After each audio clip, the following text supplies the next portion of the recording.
Muy buenas tardes, jóvenes. Vamos a empezar. Estoy un poquito todavía mal de la voz, pero creo que vamos a poder pasar al menos esta primera clase. El corte de la clase presencial está programado máximo hasta el día lunes y si hay cambios yo les voy a avisar oportunamente, pero si no digo nada, quiere decir que hasta el día lunes va a ser de esa manera. Esperan que ya para la otra semana todo esté normal. Entonces vamos a empezar. Asumo que ya todos estuvieron en la clase uno, y si no, al final de la clase, en el tiempo que resta, voy a consultar, ¿ya? Ok, aquí vemos el primer capítulo, dice Introducción a Sistemas Operativos, ¿ok? Vamos a arrancar acá.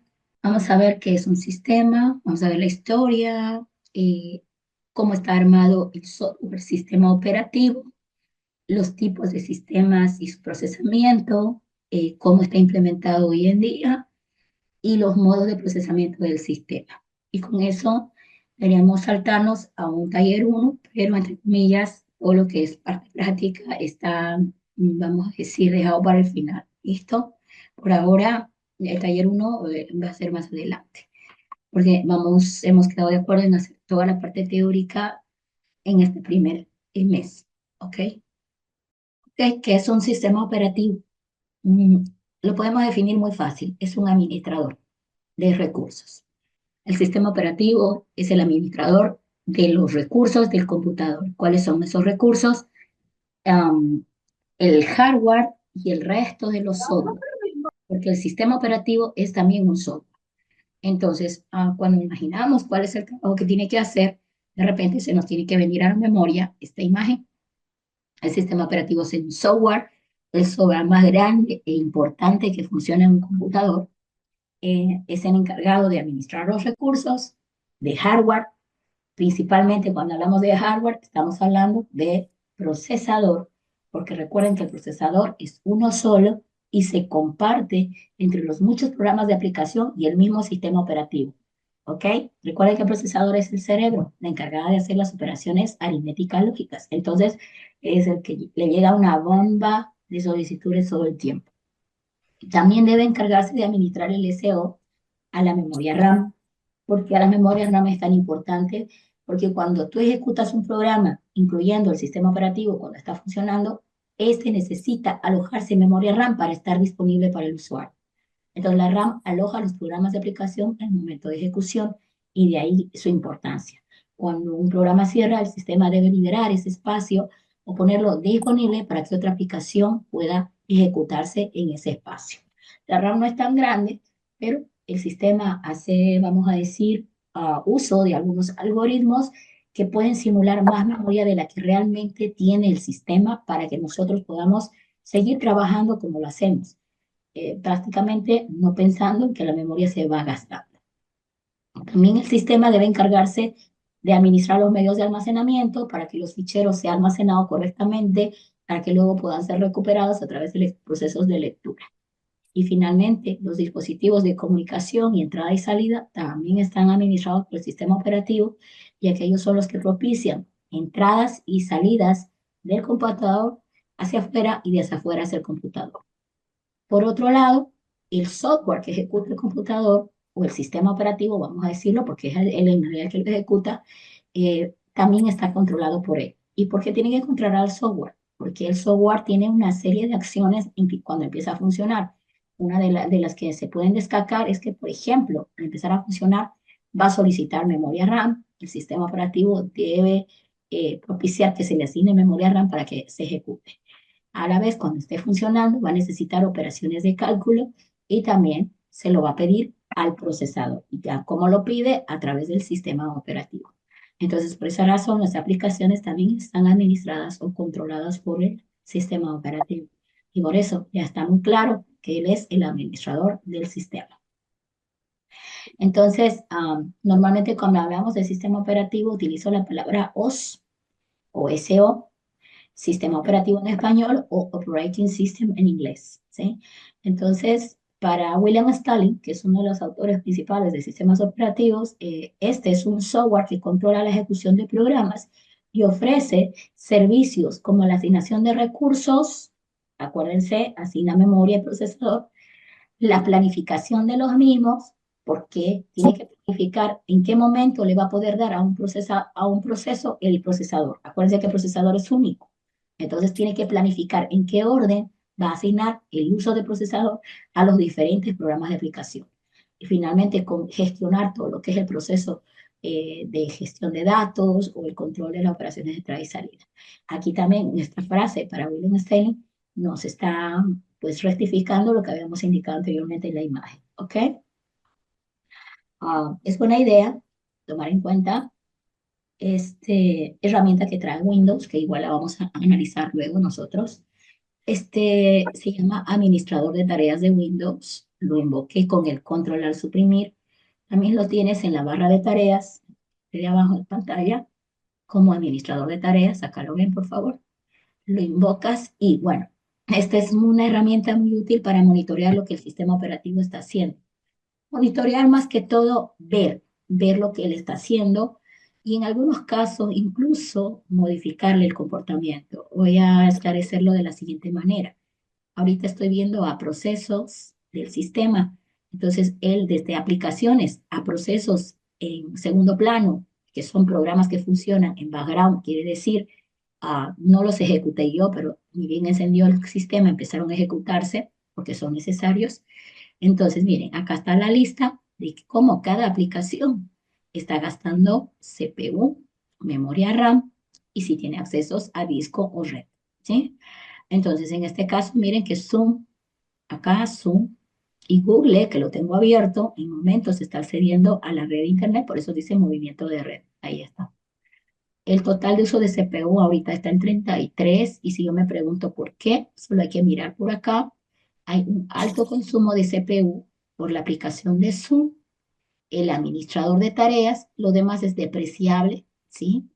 Entonces, prácticamente ahorita los que más están compitiendo con procesador son el aislamiento gráfico de dispositivos de audio, más el Zoom y el administrador de tareas.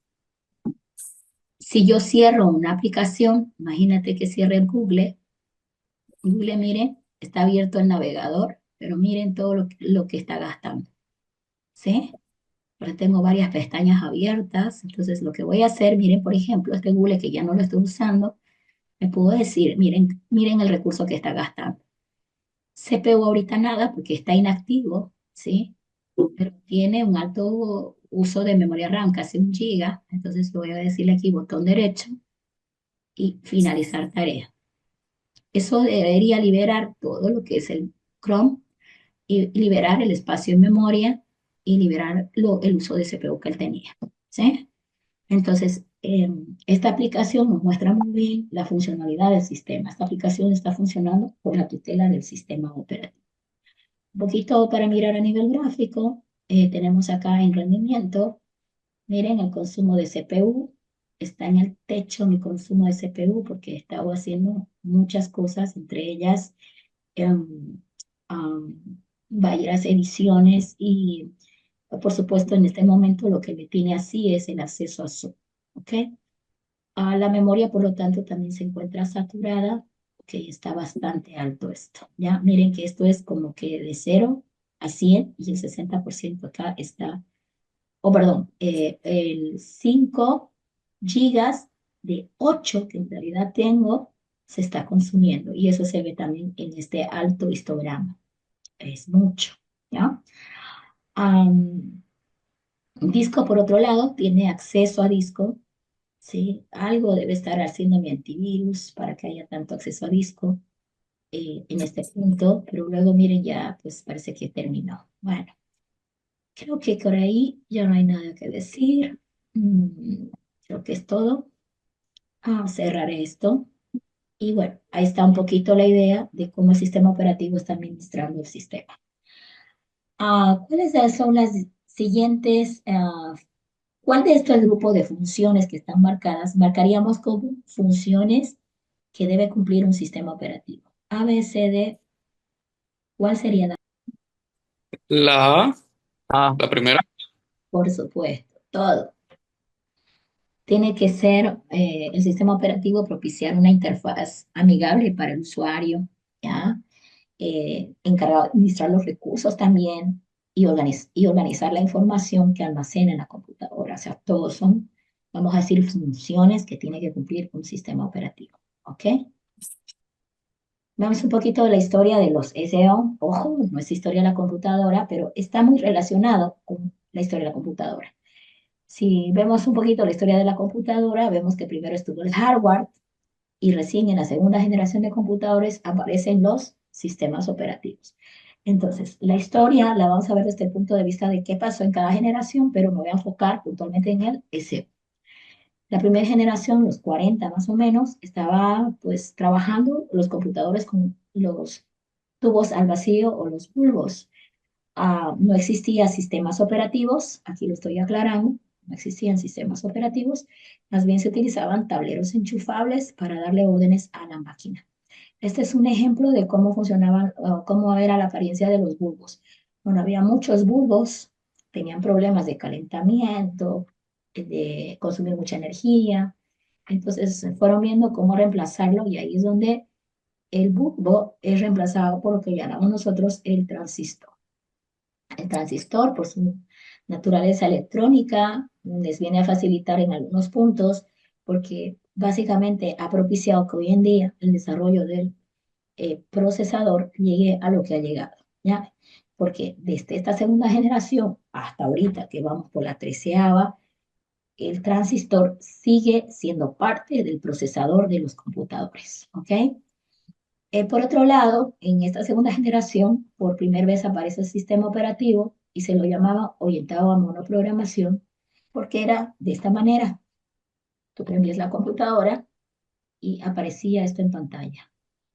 Tenías que darle una orden para abrir un programa, ojo, y cuando este programa se abría, lo ocupaba toda la pantalla. Podías minimizar ni nada. Y cuando querías abrir otra aplicación, tenías que cerrar esta y decirle que abra esa aplicación. Y cuando tú concluías, le dabas la orden de salir.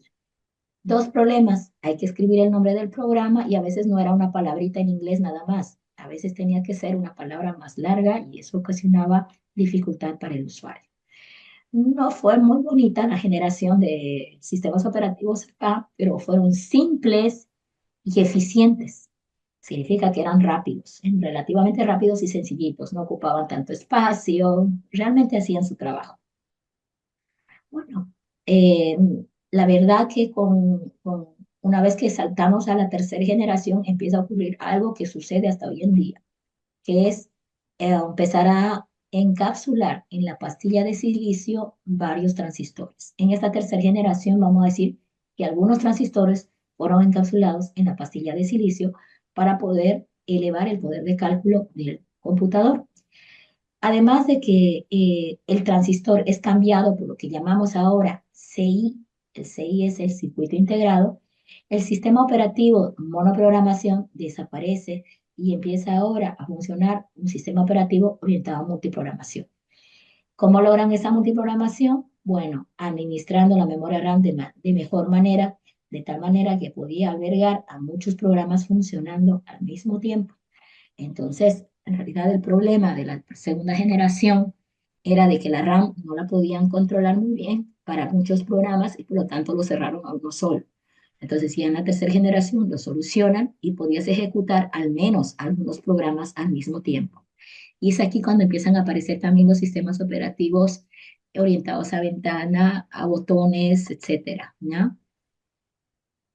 Luego, en los 80 y 90, aparece lo que llamamos la cuarta generación de computadores y trae consigo continuar el achicamiento del transistor, ¿no?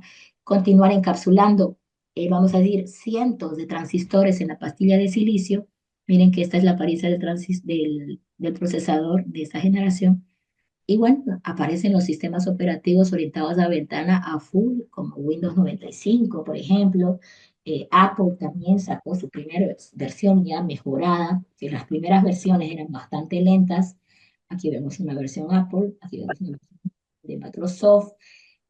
Pero ¿qué caracterizó a nivel de sistema operativo? Sistemas operativos más en ambientes gráficos que nunca, más intuitivos y fáciles de usar. Y por otro lado, el procesador pues es potenciado a través de mayor miniaturización e integración. a gran escala. Esto significa Large Scale Integration, integración a gran escala del circuito integrado. Observamos que acá, si bien antes habían varios transistores encapsulados, aquí vemos cientos de transistores encapsulados en la pastilla de silicio. Entonces, también en esta época, los 90, aparecen sistemas operativos nuevos. Uno que hay que puntualizar es Linux. Ya, Linux empieza a aparecer como un primer intento a software libre. Luego, entre los 90 y los 2000, de Large Scale Integration, saltamos a Very Large Scale Integration. Entonces, miles de transistores encapsulados en la pastilla de silicio. ¿Qué pasó con el sistema operativo? Algo que olvidé mencionar aquí es que la cuarta generación principalmente se caracteriza porque los sistemas operativos están orientados a red, soportan la comunicación en red. Windows 95 en su última versión ya soportaba conexiones de red y porque en esa época se puso el boom del Internet. O sea, un computador sin conexión a red no iba a ser algo que la gente hubiera querido comprar. Entonces, es así de que ya pues corrigen. Por ejemplo, Windows 95 salió una versión inicial y no tenía red, pero luego la corrigieron. Bueno, la modificaron para que ya soporte red. Entonces, eso es puntualmente una buena característica a tomar en cuenta en la cuarta generación. Luego saltamos a la quinta, que bueno, si bien hablamos de integración a muy gran escala, Very Large Scale Integration, los sistemas operativos continúan con las características anteriores, muy intuitivos, orientados a red, orientados a multiprogramación, ¿sí? Pero aparece un concepto en el mundo del software diferente, la idea de hacer software más inteligente, porque hasta esta época el software que hacía tareas, tú creas software para que haga paso uno, paso dos y paso tres, nada más, como un esclavo, ¿sí? Entonces aquí aparece la idea de crear ya software que pueda tener una cierta capacidad de razonamiento simulando ser el humano, y es donde aparece lo que se llama los primeros indicios de la inteligencia artificial, y a nivel de hardware aparecen los primeros intentos de crear robots. ¿Ya? Se pone tan de moda que en esta época aparecen las películas más conocidas en las que les aparecen robots, ¿no? Que en realidad no son de verdad, pero pues en la película se los ve, ¿sí? Um, si ustedes miran esta imagen, es bien antigua, estas imágenes, y las comparan con hoy en día, estos robots físicamente ya son funcionales en estos tiempos, ¿sí? En este tiempo ya vemos robots de esta apariencia y de hecho están yendo más allá, ¿no? Apariencia humana, ¿no? Le están dando apariencia humana y eso pues es otra cosa. Ok, si vamos ahora a la sexta generación, que es la última que contempla esta diapositiva, vemos a Very Large Scale Integration. Hoy en día, vamos a decir, a partir de la sexta generación, a lo que vemos hoy en día, lo que está en las computadoras es millones, millones de transistores están encapsulados en la pastilla de silicio a nivel nanométrico. 17, 19 nanómetros es el tamaño del transistor. Entonces, definitivamente, el peligro que se tenía de llegar al límite de la miniaturización ya está pues aproximado. Ya no están pudiendo miniaturizar el procesador o el transistor de tal manera que se eleve el poder de cálculo. Lo que están viendo es otras alternativas y eso justamente lo han tenido que haber estudiado a nivel de hardware.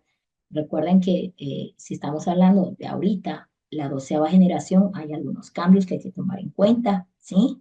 Aquí lo tengo ahí el resumen que justamente lo estuve pensando. Ok, lo vamos a repasar. Hasta la generación 11, las novedades fueron que el transistor cada vez se miniaturizó más, pero tocando el límite. Por lo tanto, se creó la idea de crear los núcleos o cores del procesador. 4, 8 núcleos, los cores físicos no son tantos, pero ya le dio al procesador mayor poder. Y a la par de los cores se incorporó también el concepto del hilo, que en realidad, si uno quiere saber cuántos hilos tiene el procesador, normalmente es el doble de núcleos o cores que trae. Tenemos que imaginar que cada hilo le sirve al procesador para atender a un programa en ejecución. Entonces, a más hilos, más posibilidades de ejecutar más programas al mismo tiempo. Pero pues Realmente no es algo que ocupe mucho ustedes, ¿ok? Por otro lado, a partir de la 12ª generación vienen algunas novedades. El procesador continúa intentando la miniaturización, sabemos que estamos tocando el límite, continúan los cores, ¿ya? Se habla de los cores todavía y del hilo, o sea, como que continúa, pero hubo un cambio, que es la incorporación de tipos de cores. Aparece el P-Core y el E-Core. Entonces ahora los procesadores, a partir de la 12ª para adelante, traen dos tipos de cores. El P-Core es para tareas pesadas y el E-Core para tareas livianas. El sistema operativo, en función a lo que tiene que hacer, va a mandar la tarea a ejecutarse en el P-Core o el E-Core. Básicamente la diferencia entre ambos es las velocidades a las cuales ellos vienen, ¿no? Cuanto mayor es la velocidad del procesador, más caro es, ¿sí? ¿Qué velocidades hablamos hoy en día? De 3 para 5 normalmente andan las velocidades de los procesadores comunes. El mío ahorita es de 1, por eso lo están viendo que está chileando ahí en los recursos, porque no le alcanza, es muy poquito, un gigahercio de velocidad, que es lo que tiene, pues para Zoom es demasiado complicado, ¿ya? Perspectivas futuristas, oh, pues aquí está, ¿no? Hablamos del procesador cuántico, eh, uno que ahorita se dice que ya llegó a posicionarse, aunque pues todavía no estoy muy segura que sea al 100, es Majorana primero. ¿En qué sentido? Que si tú le preguntas a los físicos qué espera de un computador cuántico, ellos te van a decir, un computador cuántico es un computador con millones de qubits trabajando para hacer las operaciones que debe hacer.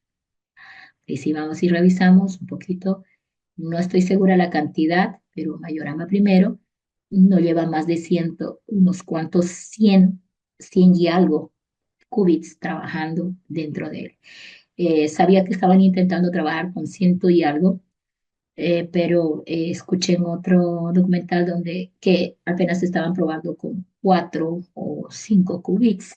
Entonces, si comparas 100, si es que lo lograron llegar a los 100, que es lo que escuché en el último video que mandó Microsoft, 100 y algo, no recuerdo la cantidad completa, todavía estamos lejos de millones, ¿verdad? Porque los físicos que pues han pedido la construcción del computador cuántico para llevar sus teorías a la práctica, ¿ya? ¿Qué teorías? Superposición, teletransportamiento, velocidad de la luz, etcétera. Todas esas cosas que están dentro de la física cuántica no se las puede llevar a la práctica porque nosotros vivimos dentro de un mundo que respeta las leyes de Newton y esta física cuántica no tiene el mismo concepto, ¿ya?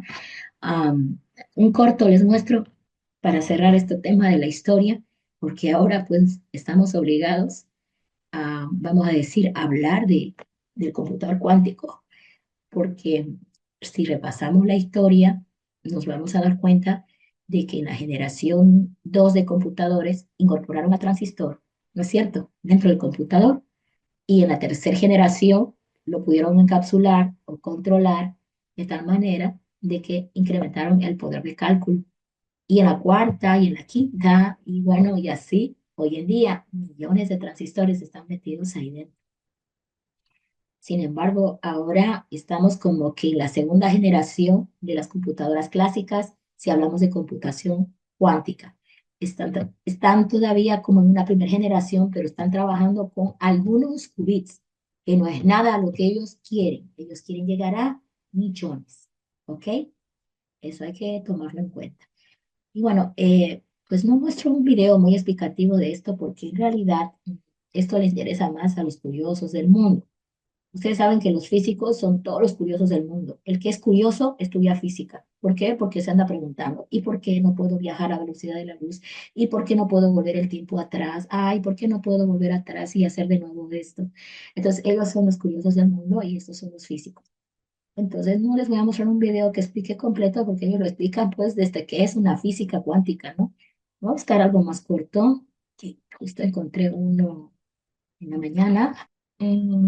Creo que bueno escoger esto. Voy a compartir la pantalla y me dicen si no se escucha nada, ¿ya? Pensé que era el otro. Voy a buscarlo al otro.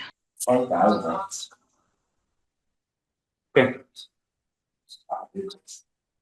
Um, ¿Ahorita? ¿Algo así? ¿Y qué le dijo él? Vamos a comprarnos unos árboles encurtidos para tener ¿Qué? los patos encurtidos. Bueno, en pocas palabras, él ha dicho algo muy cierto, ¿no? Ahora, Microsoft anda diciendo eso, pero no estoy muy segura. Realmente creo que no estamos tan cerca todavía de hablar de millones de quits trabajando, porque es bastante complicado para ellos controlarlos, derivado a que ellos están trabajando a velocidades adentro del átomo, ¿ya? Y bueno, creo que es todo lo que hay que ver por ahora. La diferencia entre el qubit y el bit básicamente es que el bit oscila entre dos estados, ceros y unos, y nuestra computación clásica trabaja así, mientras que el qubit en un instante puede oscilar en varios estados, y es como que para mí puede estar en dos estados al mismo tiempo, y ahí viene la teoría de la superposición, también el tema de viaje en el tiempo, la teletransportación y esos conceptos que solo habían estado en lo que es las películas de Star Trek, no sé si han visto Star Trek, etcétera. Y bueno, ahorita prometen pues ser efectivamente ciertas a través de la computadora cuántica, ¿ok? Ese repaso, mm, ok, con ese repaso entonces, como que estamos claros de que el sistema operativo ha ido evolucionando a la par del sistema, perdón, el sistema operativo ha ido evolucionando a la par del procesador, básicamente, o a la nueva tecnología que ha ido adoptando el computador.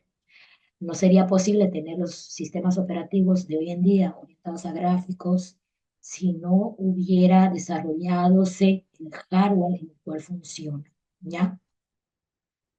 Ok, creo que con esto ya pues acá hay de repente ah, una gráfica en la cual un poquito nos hablan del core y el record para que lo lean después y su relación con lo que es el nuevo tipo de procesador que hemos tratado de estar explicando. Ok, entonces aquí vemos como un histórico de lo que ha pasado en los sistemas operativos a través de la historia. Me voy a quedar nada más con lo más preponderante ubicando, por ejemplo, la segunda generación de computadores, ¿sí? Estamos hablando de los 60, 70 más o menos. Y miren la tercera generación, IBM, pues que había desarrollado ya unos nuevos tipos de procesadores, está compitiendo básicamente por llegar hacia la siguiente generación. Entonces, vemos tercera, cuarta, y finalmente, para aquí para adelante, eh, se observa un claro desarrollo a la par del hardware de lo que es el sistema operativo. Entonces aquí hay también por años. Miren que aquí está entre los 40 y los 90. Y aquí los sistemas operativos realmente empezaron a, vamos a decir, a desarrollarse abismalmente a partir de los 90, porque hasta los 90 los sistemas operativos eran de tipo pantalla negra con letras blancas, pero luego empezó a aparecer los orientados a escritorio y eso ha ido potenciando mejor lo que es un software fácil de usar para nosotros y pues eso también ha propiciado la aparición de otras versiones de sistemas operativos como Linux o las muchas versiones Windows que ha sacado Microsoft o las muchas versiones de Apple que hemos podido ver en los computadores, ¿ok? Entonces, ¿por qué evoluciona el sistema operativo? Porque lo propicia el hardware de computadora. Esa es la razón. ¿Listo? Ok, otro quiz. La generación más poderosa para los teléfonos móviles. ¿Cuándo los teléfonos móviles, que son considerados hoy en día computadores pequeños, se volvieron más poderosos? ¿En qué época? A veces es un poco difícil porque casi han nacido ustedes con el celular, ¿no? O sea, me refiero a que ustedes nacieron y el celular estaba en su medio. Entonces, un poquito difícil para ustedes discriminar este tema, pero en realidad esto empezó a pasar a partir de los 90. Les cuento que acá en Bolivia, por ejemplo, hablo del año 2001, ¿ya? 2001. recién empezó a aparecer el celular, acá en Santa Cruz al menos. Creo que Ivo Kulkis tenía el primer celular que había en Santa Cruz. Pero pues aquí estamos hablando que a nivel extranjero, a partir de los 90 ya los celulares eran populares. Entonces, ah, vamos a decir que no es que realmente ellos hayan pensado en crear el teléfono inteligente, se ha ido dando gracias al desarrollo de la tecnología, gracias a la miniaturización, se ha podido lograr encapsular también en un dispositivo inteligente una computadorita de tal manera que hace todo lo que hace para nosotros. Otra pregunta, el inicio del desarrollo de las redes LAN, ¿en qué generación aparece? Bueno, ya lo corté el enunciado. ¿En qué generación? No en qué año, o sea, no exactamente el año, pero qué generación. ¿Cuándo apareció el boom del Internet? Eso va en la cuarta generación de computadores. ¿Ah? Eso yo no me olvido porque lo viví. Lo viví. Ok. Veamos ahora un poquito de lo que son la estructura o la composición de un sistema operativo. ¿Listo? Un sistema operativo normalmente es un software diseñado por capas. En esta gráfica podemos observar la interpretación lógica de qué significan esas capas.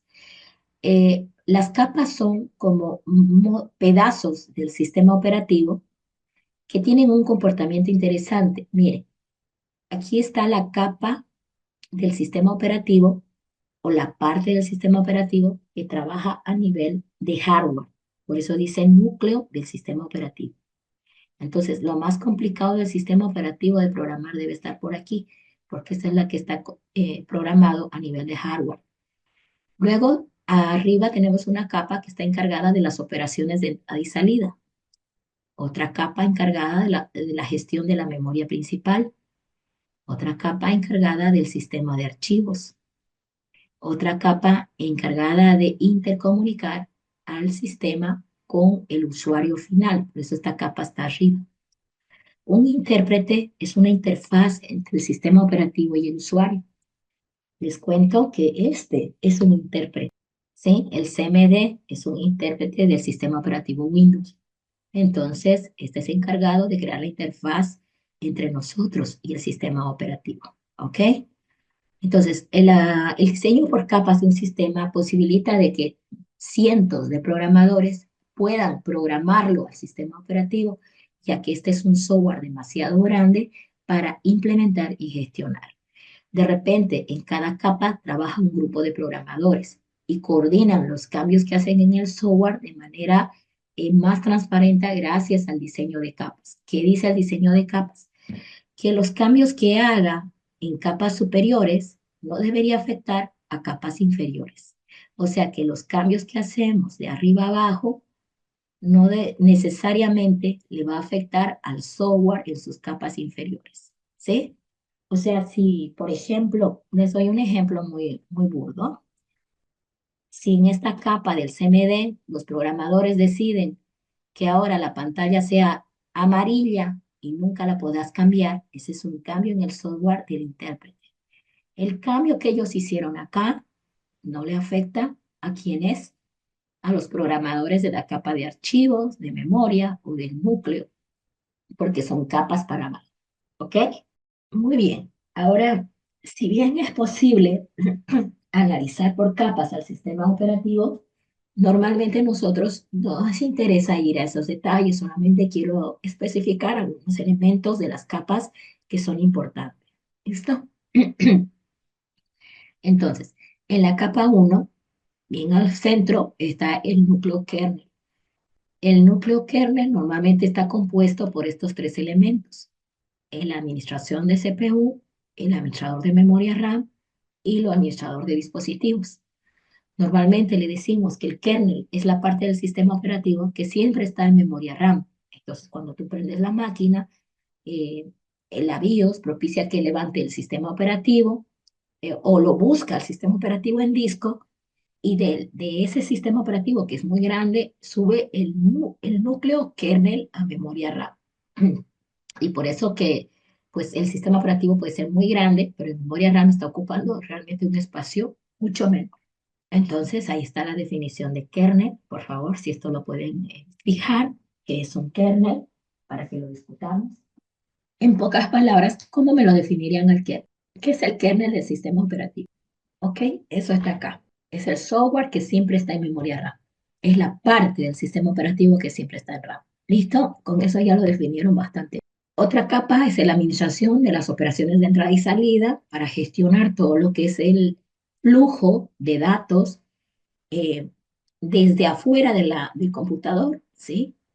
Teclado, mouse, etcétera, que va a ingresar hacia el computador, porque esa información que va a fluir va a tener que ir de alguna manera a memoria RAM y de memoria RAM va a tener que fluir a procesador. Normalmente la información que entra al computador es porque algún programa de aplicación lo está solicitando. Word está esperando que tú escribas, los datos de entrada entran por el teclado. Word como programa está en memoria RAM y por eso cuando él requiera de uso de CPU va a tener que enviar datos también a la CPU.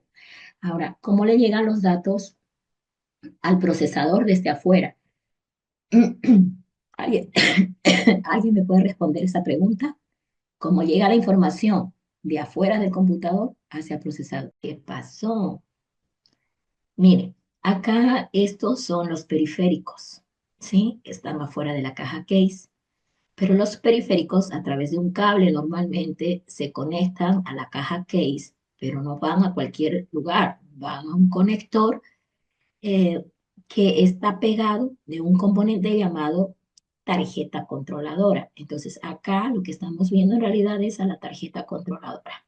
Entonces esos periféricos mecánicos están comunicándose a través del cable a la tarjeta controladora. Y ahora esa tarjeta controladora, que también es física, está justamente pegada de la placa madre, ¿sí? Y la placa madre, adentro de ella, tiene unos hilitos de comunicación. ¿Alguien recuerda qué se llaman esos hilos que hay dentro de la placa madre? Muy bien, son los buses. Entonces los buses, pues, propician de que la tarjeta controladora pueda llegar con datos hacia la memoria y también los buses van a permitir que la memoria envíe datos o reciba datos de la CPU. ¿Listo? Ahora, para serles franca, aquí lo único que estamos viendo es una parte del proceso de comunicación de las operaciones de entrada y salida. Estamos viendo al periférico que está afuera y a su tarjeta controladora. Estamos viendo de repente a una pantalla y a su tarjeta de video. Y esto es hardware. Resulta que acá a la vez debe participar un elemento intermedio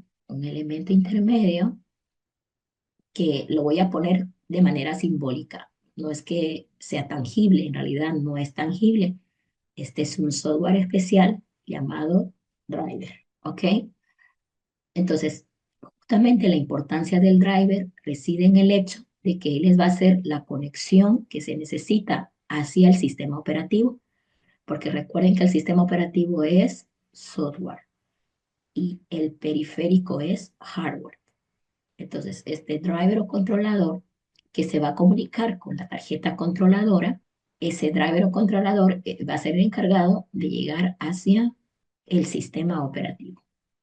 Sin driver o controlador, el sistema operativo no va a entender nada. ¿Ok? Y las comunicaciones son de ida y de venida. Lo mismo que en los buses, ¿sí? Es de ida y de venida. ¿Ok? Con eso creo que ya está. ¿En qué consiste esto? La mano. ¿Alguien levantó la mano? No sé si quieres decir algo. José.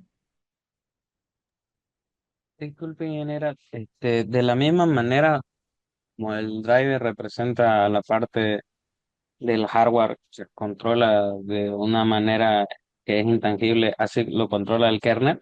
Esa es una parte que no me quedó un poco clara. ¿Podría compararse de alguna manera el driver con el kernel, pero Ya. en la parte de software? Sí, son software ambos. El kernel es software porque es una parte del sistema operativo que es software. ¿Listo? El, el driver o controlador también es software. Es un software especial que vino específicamente para la tarjeta controladora en la cual se está instalada, ¿ok? El kernel es parte del sistema operativo y lo que él necesita es administrar el procesador, la memoria RAM y los periféricos de entrada y salida. Entonces, si vamos a ir hasta ese nivel, el kernel sería la parte del sistema operativo que siempre está en RAM, porque ahí hay una parte de él que administra las operaciones de entrada y salida para propiciar este flujo de información de adentro a afuera. Ahora sí, Sí, no sé estaría si. un poco más claro. Gracias, ingeniera.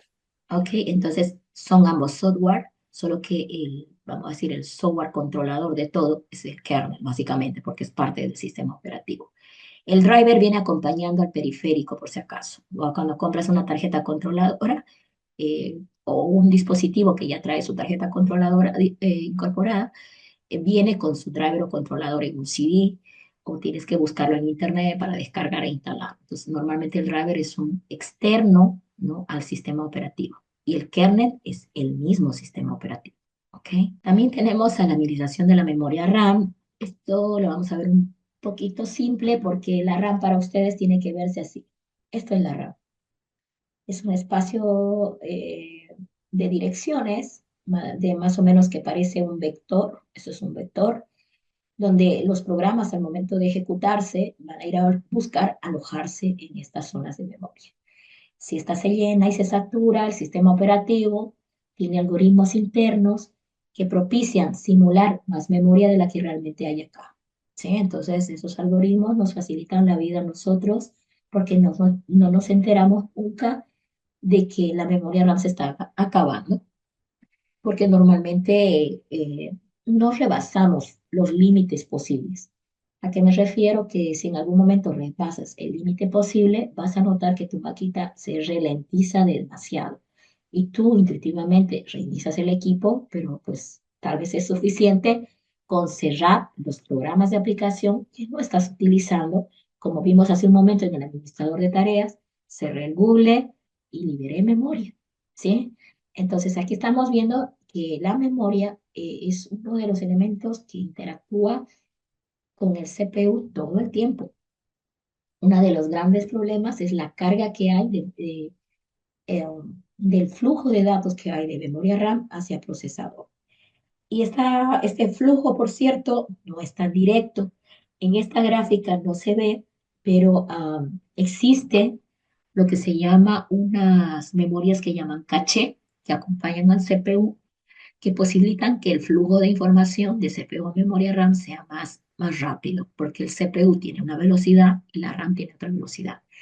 La RAM es bien rápida, pero no se compara con la velocidad del procesador. Normalmente este es súper rápido en comparación de este. Um, Creo que con eso está pues claro, creo que nada más en esta parte.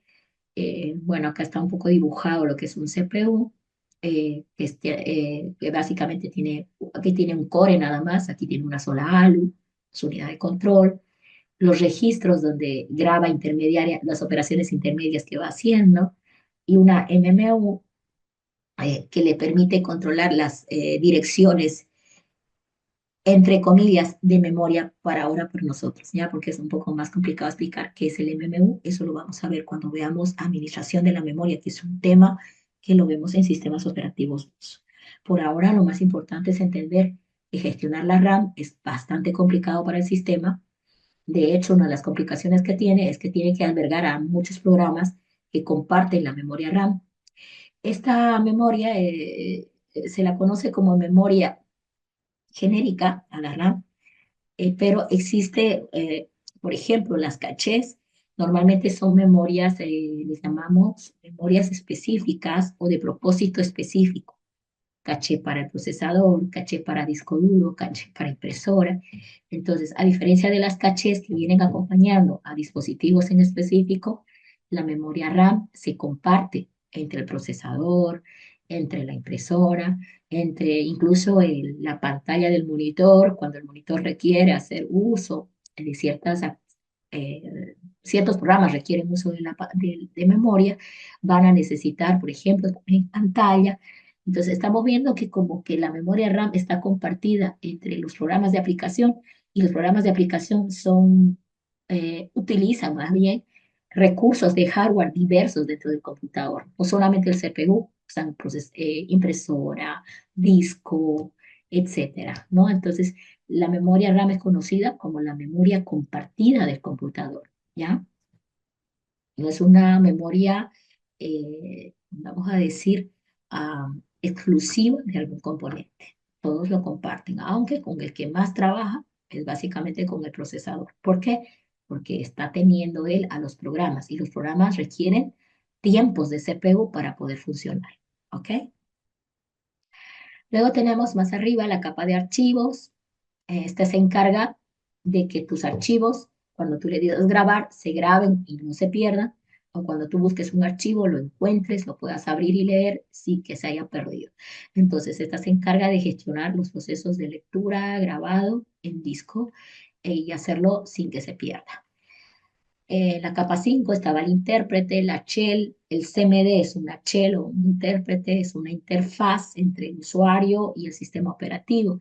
Entonces, la shell más conocida es el CMD y esta es conocida como CLI, ¿ya? Es más conocida como CLI, esta shell, ¿sí? Eh, básicamente, esta interfaz es un poquito sencilla, está orientada a solo texto y la palabra CLI significa Command Line Interface, ¿sí? Eh, interfaz en modo comando, ¿ok? Sin embargo, también Windows, cuando tú entras, te propicia un escritorio y es una interfaz llamada GUI, Graphical User Interface. En realidad, esta es una aplicación ya de ambiente gráfico y es otro método o otra herramienta que nos sirve a nosotros para conectarnos con el sistema operativo para poderle dar órdenes como usuarios, ¿ok? Ahí están los dos ejemplos, ahí está una shell de Linux y vemos un escritorio de Windows. ¿Ok? Aquí está el resumen de lo que es una shell, por favor. Tal vez esta imagen tiene que recordar. Y recordando un poquito que hablé sobre el CLI y el GUI, díganme cuál es un GUI. ¿El MC2 es un CLI o es un GUI? El MC2 que está acá, ¿es un GUI o es un CLI? Pasó. Es un CLI. ¿Qué es un CLI? Sea un clic. Console. Console de consola. Console, la, line, interfaz. Entonces, el CMD es un GUI o un CLI. Es un clic. Seguimos. A ver, el CLI es un Console Line Interface, pero el GUI es un Graphical User Interface. Entonces, el CMD, ¿cuál es? Gráfica significa gráfico. No me parece que esta pantalla negra sea gráfica, ¿verdad? Entonces, es un CLI, ¿ya? Entonces, normalmente cuando hablamos de shell, solíamos asociarlo solamente al CLI, al Command Line Interface. Pero actualmente se acepta que el ambiente de escritorio también es un GUI, un Graphical User Interface, ¿sí? Tipos de sistemas operativos según su procesamiento. Vamos a ver vamos a ver una especie de clasificación de los sistemas operativos y vamos a tomar en cuenta la característica del procesamiento primero. Segunda generación de computadores trajo los sistemas operativos por primera vez y estos eran llamados sistemas operativos monoproceso. El nombre mono significa un solo proceso a la vez. Estos sistemas eran de consola, eran Command Line Interface nada más. El CMD, el DOS que dice ahí, es un sistema operativo de esa generación, ejecutaba un programa y si querías otro tenías que cerrar el anterior para abrir el otro programa. Entonces, esto estuvo en la segunda generación de computadores. Luego, un poquito también en esta época, mejorando lo que eran los sistemas operativos de monoproceso, para mejorar la cosa, inventaron lo que es el procesamiento por lote. Básicamente era esto, miren, el técnico cargaba en un drive, en una caja, muchas tarjetas perforadas y cada tarjeta tenía la orden de ejecutar determinado programa. Pero este era nada más un lector. Este lector le pasaba la información al computador de tal manera que el computador le entraba los datos de la tarjeta controlada, se ejecutaba las acciones y luego desplegaba salida para afuera.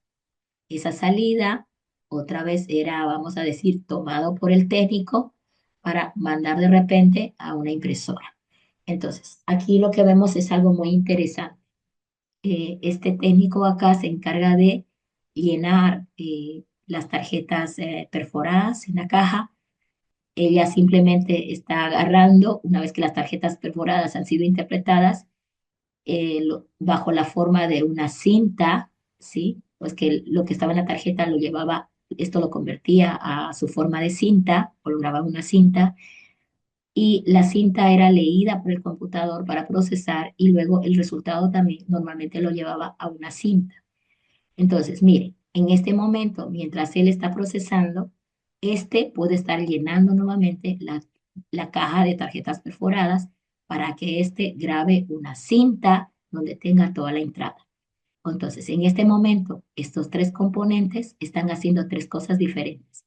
Está leyendo cosas, está procesando cosas y aquí está mostrando resultados de lo que está haciendo. Entonces, al mismo tiempo, se está ejecutando tres acciones y no está ocurriendo de que esta le está esperando a esta que termine para recién empezar. No. Mientras esta carga, esta ya está procesando algo que ya le había llegado antes. Y mientras cuando esta termina y se la pasa a esta de acá, ni bien termina, ya va a recibir de acá listo la siguiente información para que pueda procesar. Más o menos esa era la idea en el procesamiento por lote y eso fue para optimizar más el uso del computador, que era un recurso muy caro. Luego en la tercera generación, acuérdense que aparecen los sistemas operativos orientados a multiprogramación, ¿sí? Sin embargo, aquí estamos enfatizando no la parte de multiprogramación, sino más bien la parte en la cual el procesador, ¿ok? El procesador ya no es básicamente solamente un núcleo. Aquí vamos a un procesador con varios núcleos. En este caso está teniendo 4 núcleos. El chip del procesador sería esto que está con azul y aquí están los núcleos. A cada uno le llaman núcleo físico, entre comillas, le llaman procesador, pero son núcleos en realidad. Entonces, en una siguiente instancia, cuando aparece este tipo de tecnología, los sistemas operativos tenían que ser orientados a multiprocesos. ¿Por qué? Porque a cada núcleo le podía enviar a trabajar un proceso. Entonces, aquí en paralelo vamos a decir que pudiera recibir 4 procesos para ejecutar al mismo tiempo, cosa que antes sucedía que al procesador le tenía que llegar uno por uno para ejecutar cada proceso. Entonces aquí ya no le llega un proceso, sino le están llegando, por ejemplo, 4 procesos al mismo tiempo porque él tiene 4 núcleos para poder trabajar. Luego vienen también los sistemas operativos time sharing, sistemas operativos de tiempo compartido.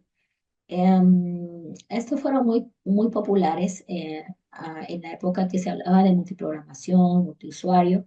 Sin embargo, la idea principal del time sharing es de que cuando están con este tipo de sistema, las PCs, ¿no?, que están trabajando a través de la red, conectados a este servidor, porque esa es la idea de time sharing, en este momento, en este instante, las 3 máquinas están compartiendo recursos de esta computadora. Entonces esto le llamaron time sharing, porque en un mismo instante las 3 están compartiendo procesador, RAM, etcétera, ¿no?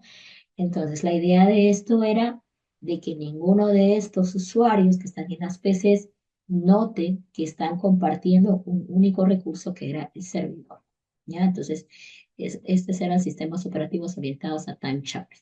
Luego vienen los sistemas operativos de tiempo real, que pues funcionan en aviones, monitores vitales de vida, seguramente naves espaciales, ¿no? Pero ¿cómo funcionan los sistemas de tiempo real? A través de sensores.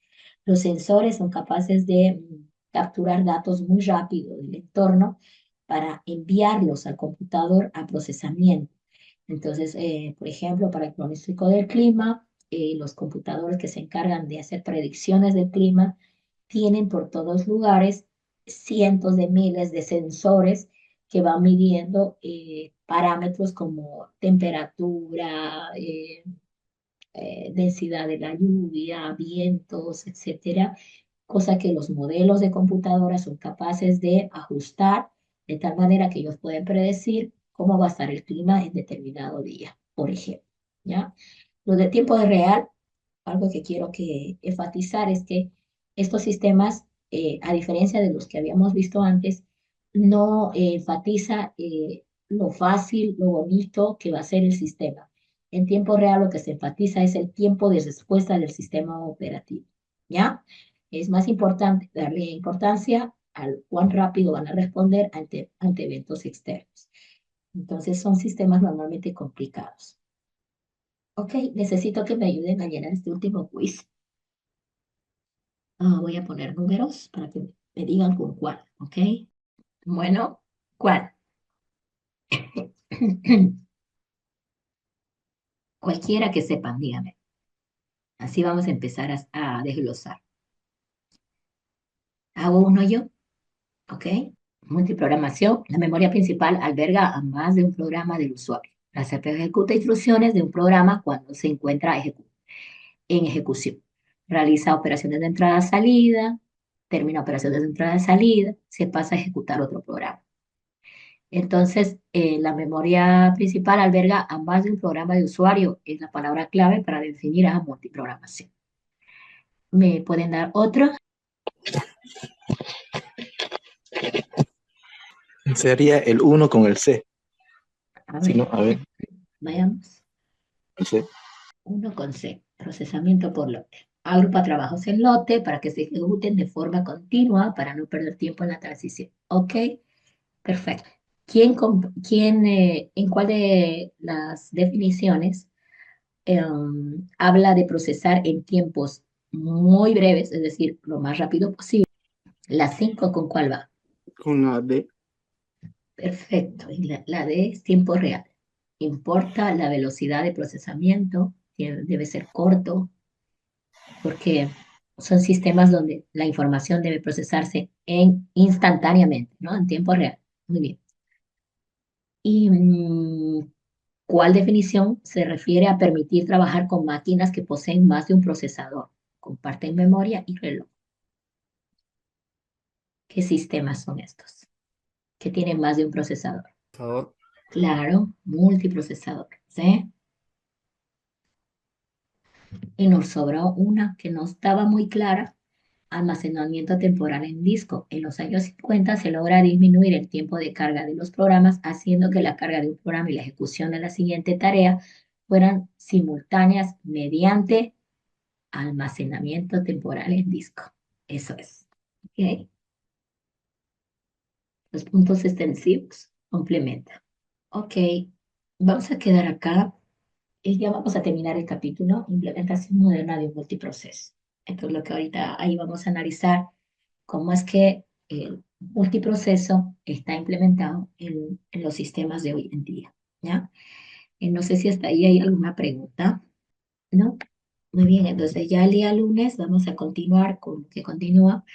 Por favor, no se olviden entrar a presencial.agrm.edu.bo para los que no estuvieron en la clase anterior y entrar con su correo o con su número de registro y contraseña, seleccionar la materia y luego voy a mostrar muy rápidamente el resto para que quede claro porque me faltaron bastante de la anterior clase.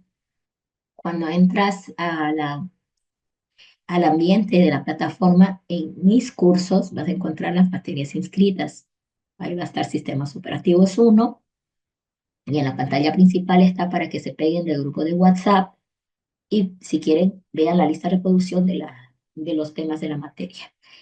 De todas maneras, lo que ahorita quiero enfatizar es nada más lo rápido. En el celular es probable que esto te aparezca así.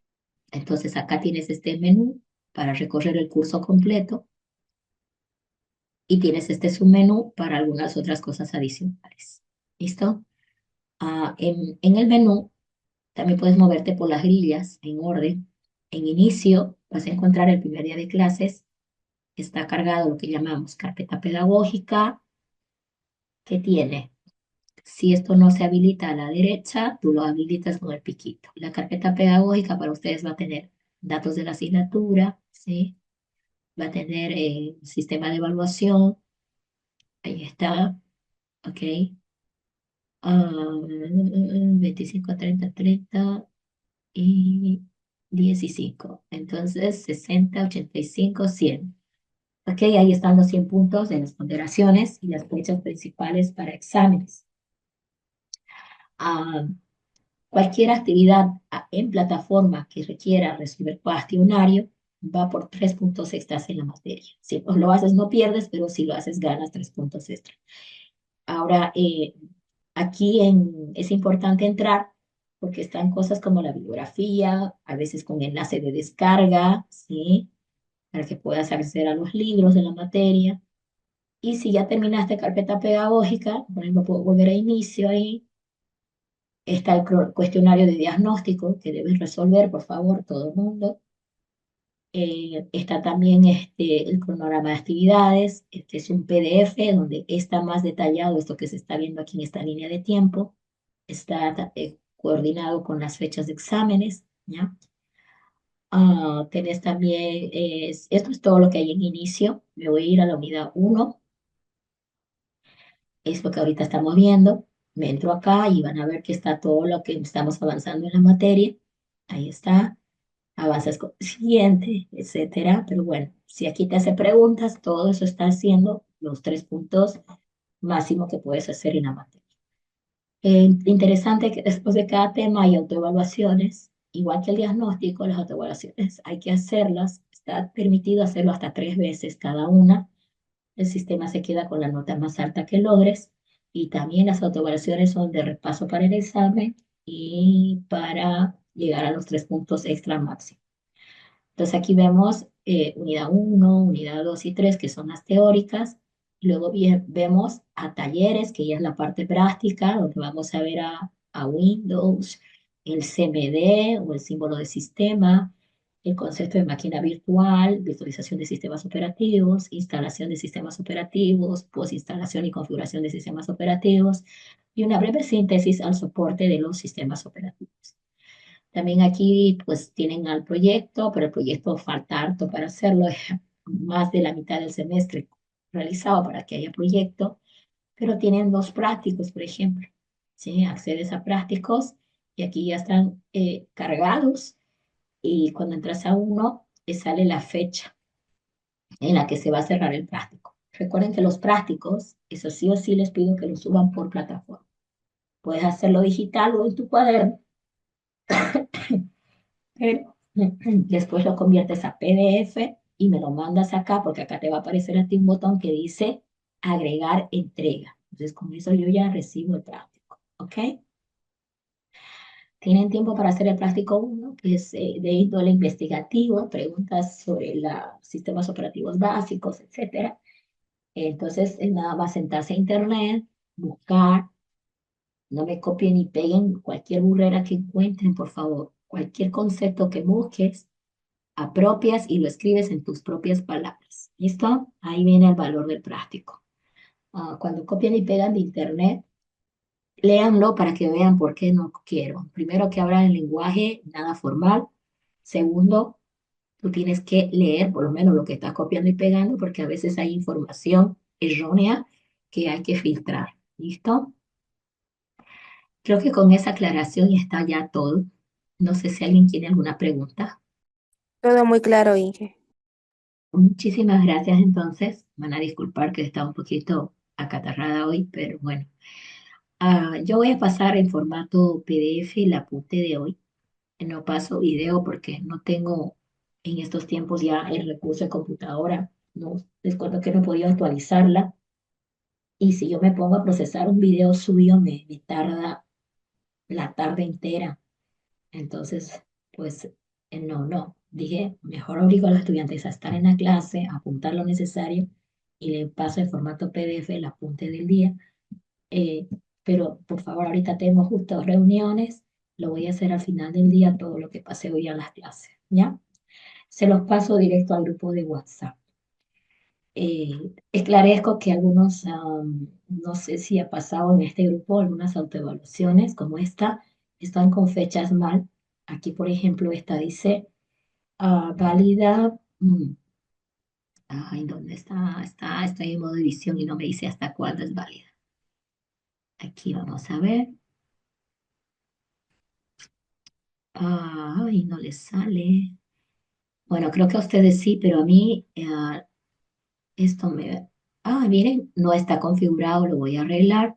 Tendría que aquí estar configurado. Está habilitado, bueno, digamos desde el 12 de marzo y tendría que fijarme para cuándo estuvo el primer parcial. Acá. Vamos a abrir en otra ventanita. Voy a arreglar uno para que quede hecho de una vez. El parcial uno está para el 9 de abril. Entonces eso significa que esto tiene que estar una semana antes hecho. Vamos a revisar. No, las autoevaluaciones son hasta un día antes del examen. Los prácticos son hasta una semana antes, ¿ya? A ver, 9 de abril me cae miércoles, que es fecha de clases. Esto va a estar entonces hasta el mismo 9 de abril, que es en la noche. Siempre está caducando a las 23:59. Y siempre lo habilito al inicio de la clase del día. Entonces esto se habilita a las 13:45. Tienen harto tiempo. El número de intentos, por si acaso, eh, eh, eh, eh, no le puse intentos. Aquí está, dice sin límite. Los intentos siempre son 3 por regla y se queda con la más alta. Entonces ahora ya tienen fechas y ya les va a salir, ¿sí? De cuándo a cuándo. Esto igual lo tengo que revisar. Yo aseguro que lo he hecho. Parece que el de TIC ha hecho, vamos a decir, un backup y me ha sobrescrito lo que yo ya había configurado, pero bueno, lo tendré que hacer, ¿ok? Lo voy a arreglar durante el transcurso de la semana, cosa de que no lo vayan notando. Pero este, por ejemplo, ya está disponible. Bueno, nos vemos entonces el día lunes, otra vez acá, más tempranito. Seguro que ya no tengo problemas de salud, entonces voy a mandarlo en el horario en punto para que podamos concluir el tema uno con su autoevaluación correspondiente, ¿ya? Hasta luego, jóvenes, nos vemos. Hasta Hasta luego, luego. Inge.